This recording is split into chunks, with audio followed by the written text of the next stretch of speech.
James Gunn returns back to Marvel before moving fully over to DC with the Guardians of the Galaxy Volume 3, the final installment for these sets of Guardians of the Galaxy. So today, I thought it was time for me to stop and review Guardians of the Galaxy Volume 3. Please know that everything that I will say in this video is just my very own opinion. My name is SW Nation, and you are free to comment down below. What did you think of Guardians of the Galaxy Volume 3? Did you love it? Did you hate it? Comment that down below in the comment section. Please don't forget to check out that Marvel Players. That link is in the description. And also don't forget to check out that Twitter. It's going to pop up on the screen right now. And with that being said, like, comment, and subscribe, guys. And let's just get right into our review. I'm gonna tell you something. I'm Star-Lord. I formed the Guardians. Met a girl, fell in love. That girl died, but then she came back. Came back a total dick. Oh, please. Behind Mario, this was my highly anticipated film of 2023. So with that being said, let's move right into the good. And the good thing that comes to mind here is that it definitely feels conclusive. Go into this knowing the Guardians as we know it is over. And I like that idea. It keeps the team fresh, and they've done it multiple times in the comics anyway. Whereas this team is led by Star-Lord, or this team is led by somebody else. It's done multiple times in the comics, and I'm glad James Gunn addressed that inside of this film. James Gunn continues to show that he understands these characters with writing that's emotionally anchored and focused. The trilogy itself is anchored by that. All of it feels kind of full circle with the origin of Rocket by the end. The incredibly tragic story of torture towards a raccoon was something only James Gunn can make me cry about. I say, while disturbing, the flashbacks to Rocket Past, to me, is the best part about this movie. Bradley Cooper and James Gunn crafted an incredible character, and the scenes during the present are also pretty okay in a sense. They had this kind of rising action, falling action type of thing, whereas every time it got too high, the falling action would move right back into a flashback. And it kind of reminded me a little bit of Arrow, just how it just kept flashing back and forth from the past to present, the past to present. Things that happen inside of the present relates to things that happen inside of the past. And I would say the characterization of Star-Lord inside of this film, I really loved. Chris Pratt does an amazing job here, and I think this is the best he's ever been inside of the MCU. This is Star-Lord's best appearance, in my opinion, because he's serious, but he's also not a dummy. And we always knew throughout the entire MCU that he wasn't a dummy. When he was put on screen with Tony Stark and Stephen Strange and Peter Parker in Infinity War, yeah, it may have seemed like his intelligence was a little bit lower. He's a little bit more jovial. But at the end of the day, Star-Lord is a pretty clever guy, and he's not an idiot. And I'm glad that this film showcased that. But also, he means business. Throughout the entire film, they're like, it's a trap, it's a trap. And he's like, it's not a trap, it's a face-off. Why? Because I'm walking right into the trap. If I'm walking right into the trap, I'm not getting trapped. It's a face-off. Like, I'm facing off against this person that's trying to trap me. I love all of that, and I love just how James Gunn wrote his character inside of this film. It worked so well for me as this guy who knows that he lost everything and knows that he can't lose his best friend either. Just all of it worked. And I think this movie kind of relates a little bit more to the first film, where this is a space opera. At the end of the day, we're hopping from planet to planet. We're seeing different set pieces, action set pieces, that is. And I really enjoyed that. We're on nowhere. We're on this meat planet. We're on Counter Earth, which is where the High Evolutionary lives. So I like the fact that we were planet hopping a lot, and we were just going around space, and each planet had a different mission that we had to accomplish that moved the story forward. I also got to say, the music, everybody knows the music inside of these films is incredible. James Gunn just knows how to choose the right song for the right moment. How each song relates to how that character is feeling. Chukwudi Iwuji as the High Revolutionary. I loved him inside of Peacemaker. So seeing him inside of this one, I gotta say, him as the villain was one of the greatest inside of the MCU. And dare I say, better than Kang. His performance inside of this film was way better than Kang as this guy that's just so obsessed with making everything perfect. It's this guy who's so obsessed with playing God. he's just a guy that you hate, but has so much class and power. The actor has range, and I can't wait to see what he does next. There was not a moment where I didn't feel terrified for my characters. There wasn't a moment where I didn't feel terrified for Rocket's character when the High Revolutionary was on screen. I never felt like the High Revolutionary was a villain that I could empathize with, or a villain that I could just see his point of view but also understand that he needs to be stopped. The High Revolutionary needed to be stopped, and you just want him to die by the end of the movie. But again, that's what a villain is supposed to do for you. And James Gunn brought that back to the MCU. Moving on to our mix section. These are not good things. These are not bad things. These are just things I wanted to talk about. The F-bomb is real. You've probably already seen multiple clips of this movie. So yeah, the F-bomb is real. Peter Quill does say it. And I really hope Marvel doesn't abuse this power.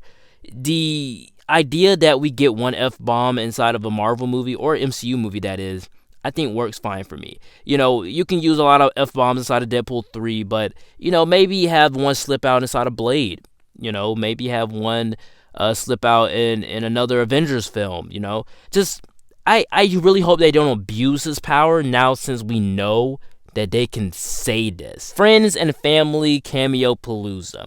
James Gunn loves putting his friends inside of his movies, just like Adam Sandler, just like Martin Scorsese, just like a lot of these directors, producers, actors. So when I see Nathan Fillion pop up, or James Gunn's wife pop up, it's not distracting with Nathan Fillion. It is distracting with his wife, because when I see her, I see James Gunn's wife.